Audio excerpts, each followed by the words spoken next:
On y va? On continue? Vous êtes toujours avec moi? Donc, je vous présente le 1.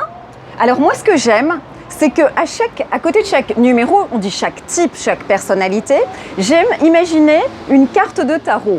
Et je lui donne un nom. Comme ça, c'est très facile. Mémotechniquement, pour vous, vous allez vite parce qu'il y en a 9. On peut se dire c'est beaucoup, c'est complexe.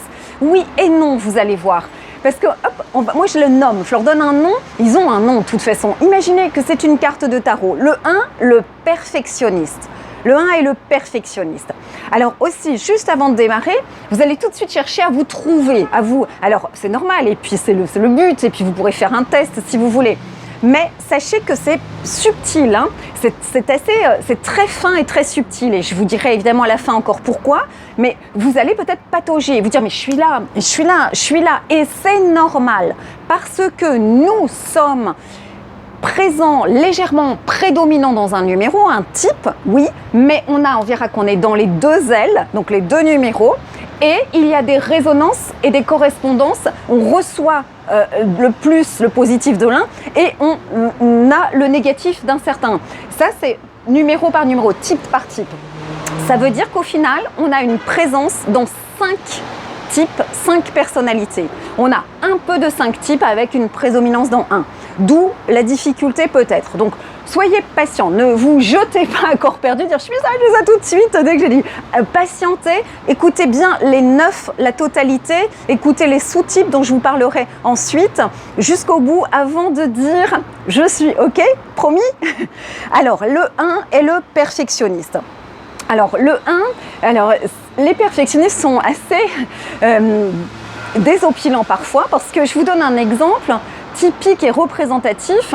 Vous avez quelqu'un, c'est un 1, vous ne l'avez pas vu depuis des années, depuis plusieurs années. Et vous vous en faites une joie, un bonheur et tout. Et quand vous voyez la personne arriver, et tout, vous voulez hop, le prendre dans vos bras, faire un hug ou quoi. Et la personne vous dit, t'as une tache là sur ton chemisier.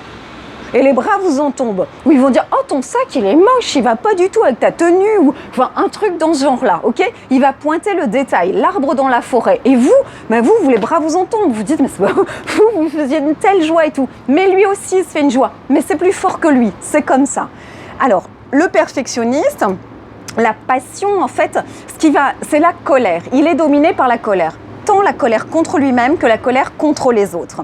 Et sa vertu à travailler pour s'agir, c'est la sérénité évidemment. Ils sont critiques envers eux-mêmes et critiques envers les autres. Les 1 tendent à croire qu'il n'y a qu'une seule bonne façon de faire et d'agir. Ils se considèrent souvent comme les défenseurs de l'intégrité et de l'éthique et peuvent retarder une décision par peur de faire une erreur. Ils utilisent souvent les mots devrait, aurait dû. C'est le type rationnel, idéaliste, qui a des principes, le sens de la mission, autodiscipliné et perfectionniste. Sa peur fondamentale, c'est être mauvais, être défaillant. Son désir fondamental, être bon, intègre, équilibré.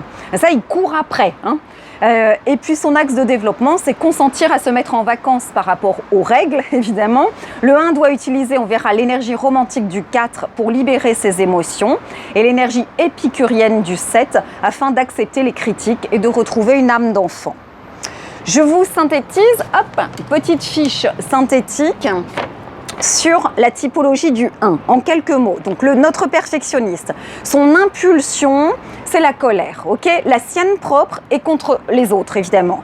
Son mécanisme de défense, c'est des réactions inattendues. Je vous ai dit, il est complètement désopilant. Son attention première, ce qui est correct. Ça, c'est correct, ça, c'est juste, ça se fait pas. Ça, c'est incorrect. Sa passion, sa tendance principale sous l'effet de la compulsion, c'est un colérique. Il hurle, il déborde. Sa fierté, je suis droit, je travaille. Son orgueil, c'est travailleur, hein. Son émotion en régression, quand ça va pas, c'est qu'il est intolérant, il est hypocrite, il est un peu intégriste, psychorigide. Sa vertu pour lutter contre sa compulsion, c'est la patience, hein, c'est la sérénité. Sa force principale, c'est-à-dire qu'est-ce qu'il apporte au monde, parce que chaque type apporte au monde, il apporte la perfection. On sait que c'est bien fait dans le fond, dans la forme. Si on lui confie un travail à faire, un dossier, ou le chat à nourrir, on sait que le chat aura ses croquettes à telle heure précise et tout. Ça, ils sont fiables, c'est la perfection. Hein. Ce qui importe, sa motivation, avoir raison, la qualité avant tout. Les injonctions reçues enfant, c'est la vie, c'est sérieux. Hein, on n'est pas là pour rigoler, pas de loisirs, sérieux, faut bosser. Les animaux, bon, phoques terriers, fourmis, oui. Les mots d'ordre, vous savez, ce sont les scénarios de vie. Sois parfait, évidemment. Sois fort, dépêche-toi. Les personnages célèbres, bon, Margaret Thatcher, Martin Luther King, Rick Azaray. Voilà, ça c'est un petit peu la synthèse. Ça va pour le 1, on continue.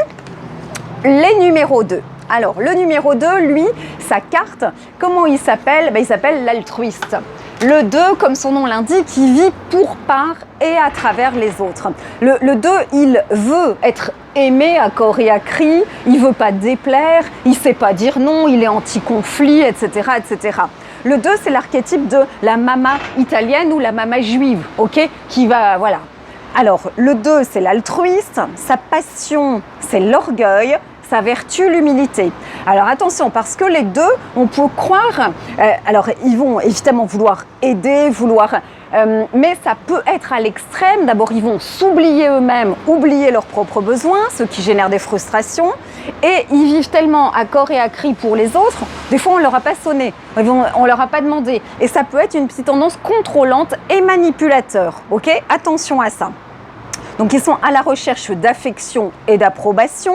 L'altruiste cherche à être aimé en devenant indispensable à l'autre, orienté vers la satisfaction du besoin de l'autre. Le 2 peut devenir manipulateur et avoir plusieurs facettes, montrant un visage différent à chacun. Séducteur, le 2 est quelqu'un d'actif, d'encourageant, qui choisira souvent une activité ou utiliser sa compassion pour l'autre. C'est le type attentionné, interpersonnel, donc il pense aux autres, généreux, démonstratif, qui cherche à faire plaisir et possessif. Sa peur fondamentale, ne pas être aimé, ne pas être digne d'être aimé, ne pas être désiré. Son désir fondamental, se sentir aimé de tous, évidemment. Son axe de développement, de la fierté de rendre service à la reconnaissance de ses propres besoins, qu'il oublie trop souvent, évidemment. Le 2 doit utiliser l'énergie protectrice du 8 pour gagner en autonomie et l'énergie romantique du 4 en apprenant à s'écouter un peu plus pour se faire plaisir.